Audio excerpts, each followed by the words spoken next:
Pessoal, tudo bem? Sejam bem-vindos. Hoje eu vou gravar o Evangelho, né, que eu mando lá nos grupos, mas se você está fazendo aqui, está assistindo aqui, não precisa mandar lá.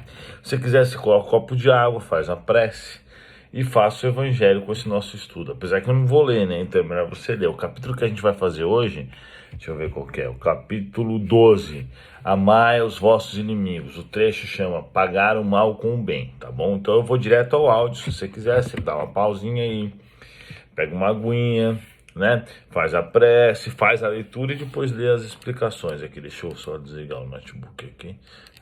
Bom, vamos lá. Olá pessoal, tudo bem? Sejam muito bem-vindos ao Evangelho de hoje.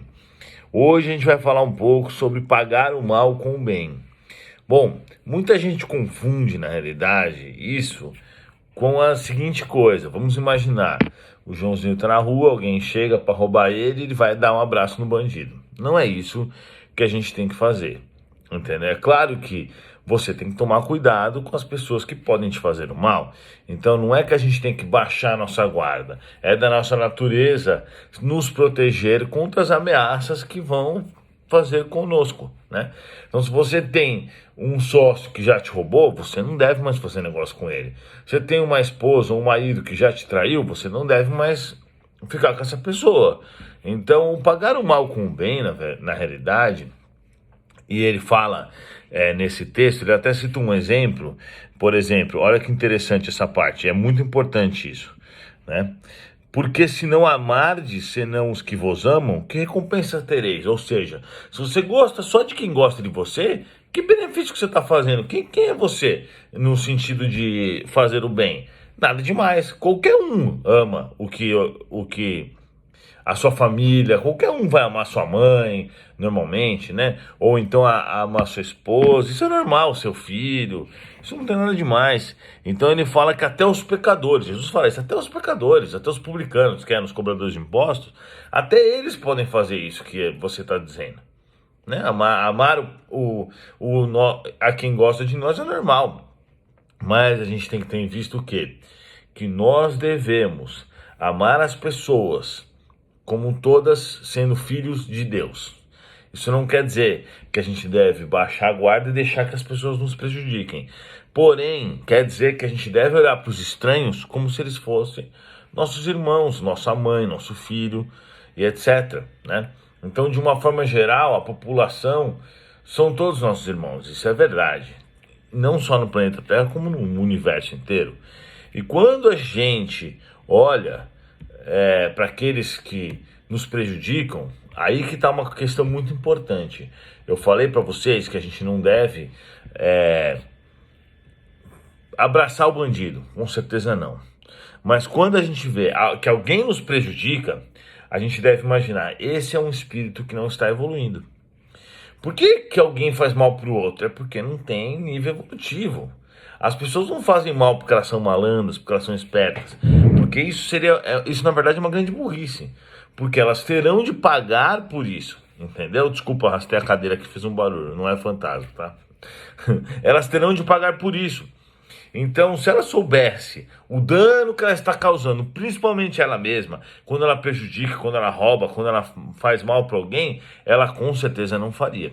Então, na verdade, todo o mal tá em cima do egoísmo. A pessoa só vai lá, rouba, mata, sacaneia, engana, porque ela é egoísta e só pensa nela. Então, isso a gente percebe que é realmente algo que puxa a pessoa para esse lado de inferioridade, pois os espíritos que não são evoluídos são inferiores e são egoístas. Então, o que a gente tem que ter? A gente tem que ter raiva desses espíritos? Não. A gente tem que compreender que eles estão num nível anterior ao nosso. E, se possível, a gente deve ajudá-los. Mas quando a gente fala de deve ajudá-los, não estou falando para ninguém levar bandido para casa. Sou totalmente contra. Não gosto de bandido, não no sentido de raiva, tudo. Mas acho que bandido tem que sofrer as grandes penalidades da lei.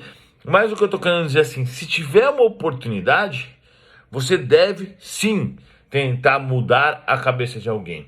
Seja alguém que engana, seja um bandido, seja uma pessoa do mal, não importa. Eu sempre falo isso, eu sei que a gente tem muito policial aqui, seguidor. Eu acho que o policial não pode ser mole. Porém, quando ele tem a oportunidade de falar alguma coisa para alguém que está na linha errada, com a intenção de fazer com que ele perceba o mal que ele está fazendo, eu creio que isso deve ser feito. Quando eu faço negócio com as pessoas, eu percebo que o cara está com má intenção, o que eu faço? Tá claro que o meu exemplo é diferente, porque não dá para... Cada um tem uma realidade. Eu vou e falo pro cara isso, que eu vejo que ele está com má intenção, que isso é errado, que se ele prejudicar alguém, ele que vai ser prejudicado, e que ele não deve fazer esse tipo de coisa, né? Muitas vezes o cara às vezes é religioso, vai para a igreja, eu falo, você vai para a igreja e vai fazer isso com os outros? Então, o que eu quero dizer? Nós temos que nos tornar, na verdade, além de referência e exemplo para as outras pessoas, pois isso é muito importante, todos os seus filhos ou amigos, parentes, muitos vão se basear no que você faz, não só no que você fala. Isso é muito importante. Então, além de ser um grande exemplo, a gente tem que fazer ao máximo o possível para ajudar as outras pessoas, sendo conhecidos, não conhecidos, estranhos e até pessoas que nos prejudicaram, né? A partir do momento que você, claro, esteja seguro de não ser prejudicado novamente. Alguém foi lá e te deu um golpe, você não vai lá tentar dar um sermão no cara, o cara pode ser perigoso. Então, vocês entendem o que eu quero dizer. Então, eu vou dar um exemplo. Outro dia, um bandido da cadeia me ligou para dar aqueles golpes, né, pelo telefone. Eu falei pro cara, cara, se soubesse o prejuízo que você vai ter com isso... Ele ficou bravo com o que eu falei. Eu falei, você tá enganando os outros, só que você vai ter que pagar por isso, cara. Aí os espíritos me disseram que isso ficou na cabeça dele. Por mais que ele não mude naquele momento, pois ele ainda está nesse grau evolutivo, sendo egoísta e fazendo mal, mais cedo ou mais tarde, aquelas ideias vão...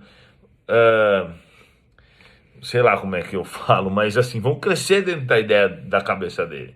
Então a gente tem que plantar o bem sempre, não importa se são amigos, inimigos ou desconhecidos, parentes ou não parentes. E a gente tem que ter o nosso senso de justiça por igual com as pessoas. Não importa se é sua mãe ou se é o japonês do outro lado do planeta. Todos são filhos de Deus e todos devem ser tratados da mesma forma. Hoje mesmo eu vi um vídeo do Chico Xavier. É engraçado que os espíritos sempre me falam isso, né? Na verdade, todos os seres humanos são iguais. Se você vai ficar triste pela sua mãe, você tem que ficar triste pelos outros também. Por todas as mães. Porque todos são filhos de Deus. Você não pode simplesmente classificar sua mãe mais importante do que outros, do criador dos outros. Porque todos são filhos de Deus. E se você está querendo o propósito de... ser um representante do espiritismo, não que eu queira isso, né? Pelo amor de Deus, eu não sou ninguém, mas eu tô dizendo o que eles falaram. Realmente você tem que agir conforme um representante do espiritismo agiria, né? Tratando a todos por igual. E aí, eles sempre me falam isso. Aí hoje eu vi um vídeo do Chico Xavier, onde o Emmanuel falou para ele assim: você tá chorando aí por causa da sua cunhada? E todos os dias que vem 300 mães aqui, 300 pessoas, por que você tem que chorar por elas também? E é verdade, né? A gente não pode fazer essas classificações. Nós somos seres humanos, vivemos no mesmo local, nós temos aí um universo todo para a gente habitar, né? Que a gente já habita, na verdade, os espíritos, o universo infinito. E todos esses seres são nossos irmãos. Eles são filhos de Deus, assim como nós. Então é claro que quando a gente tiver a oportunidade de fazer o bem, a gente deve fazer o bem. E a gente deve sim ajudar o máximo que a gente puder, principalmente na reforma íntima. E para finalizar, eu vou falar para vocês. Pegue uma pessoa que não conhece o espiritismo e mostre para ela o espiritismo. Você pode mudar a vida dela. E isso vai fazer uma grande diferença, porque se você mudar a vida dessa pessoa, essa pessoa pode mudar a vida de muitos outros. Ou mesmo que mude só a dela, já é o suficiente, né? Muito obrigado, pessoal. E até a próxima. Então é isso, pessoal. Valeu, muito obrigado. Estou num cenário diferente aqui, que eu estou num hotel, né? Em Itajaí. Mas é isso aí, pessoal. Valeu. Obrigado, até mais. Boa noite a todos.